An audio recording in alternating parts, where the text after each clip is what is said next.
different pardon question. In your first briefing here, as press secretary, you committed to speaking to the American people in, and I quote, in a transparent way, in a truthful way, and an honest way. Yes. And then in July, here at this podium, you were asked about the president pardoning his son, and he said, it's a no, it will be a no, it's a no. Yes, and that is exactly right. Of the president's son and that pardon, it became a yes. I'm wondering if you would like to explain to us, the American people, really why the information that you provided turned out not to be true. And I answered this question on Monday. We spent about 30 minutes on this, almost 30 minutes, roughly 30 minutes on this particular issue. And I'm just going to reiterate what I said on Air Force One to your colleagues when I did the gaggle. And look, if you look at his statement, it's pretty comprehensive. The statement that he put out on Sunday when he made this decision to pardon his son, Hunter Biden. It's in his own voice. I think it takes you through his thinking, and he did. He wrestled with this. And again, he said in his statement, in his own voice, that he made that decision this past weekend. And the fact is, when you think about how the president got to this decision, circumstances have changed. They have. And a couple of things, and I said this on Monday as well. Republicans said they weren't going to let up, weren't going to stop. Recently announced Trump appointees for law enforcement have said on the campaign that they were out for retribution, and I think we should believe their words, right? We should believe what they say. The sentencing was coming up, as you all know. There was a sentencing coming up, and the president said this in his statement, that Hunter and his family had been through enough. Enough is enough. And he wrestled with these circumstances, these changing circumstances ultimately. And the combination of that, the president changing his mind and issuing, certainly led to the president changing his mind and issuing this pardon. And one thing that I do want to point to, which I think is important, is what Congressman James Clyburn said when he was interviewed. He said, I am absolutely okay with it. I don't know how many people urge him to do so, but I did. He seemed to be reticent about it. This is what Clyburn said when he spoke to the president 2 weeks ago.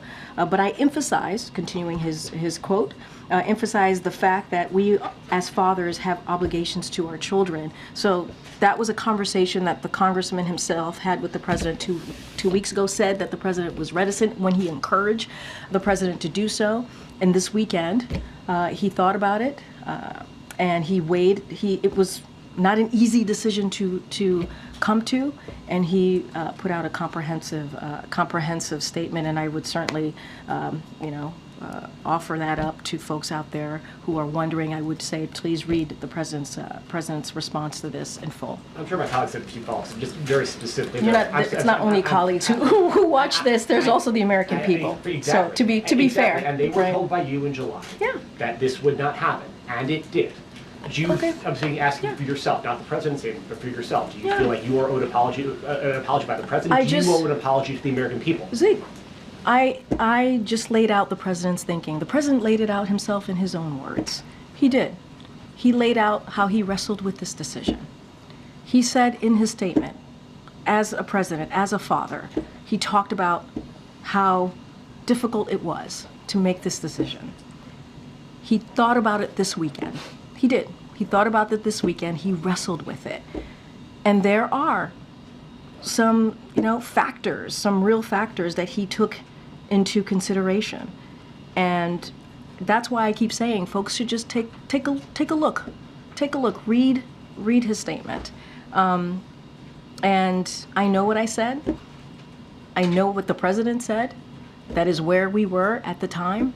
That is where the president was at the time. I am his spokesperson.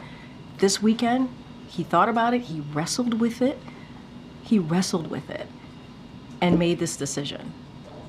That's what I can tell the American people. Why should they have any confidence in anything else? I think the American people understand, and I think they understand how difficult this decision would be. And I would actually add, and I think it's important to note here as you're asking me these questions, important questions to ask, that there was a poll, a US Gov poll that came out, that some of you all reported on it, and it said 64% of the American people agree with the pardon.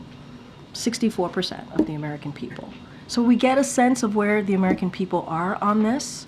Obviously, it's one poll, but it gives you a little bit of insight. 64% is nothing to sneeze at. But again, the president talked about this, his own words. He said this weekend he wrestled with this. This weekend he thought about this, and he made this decision.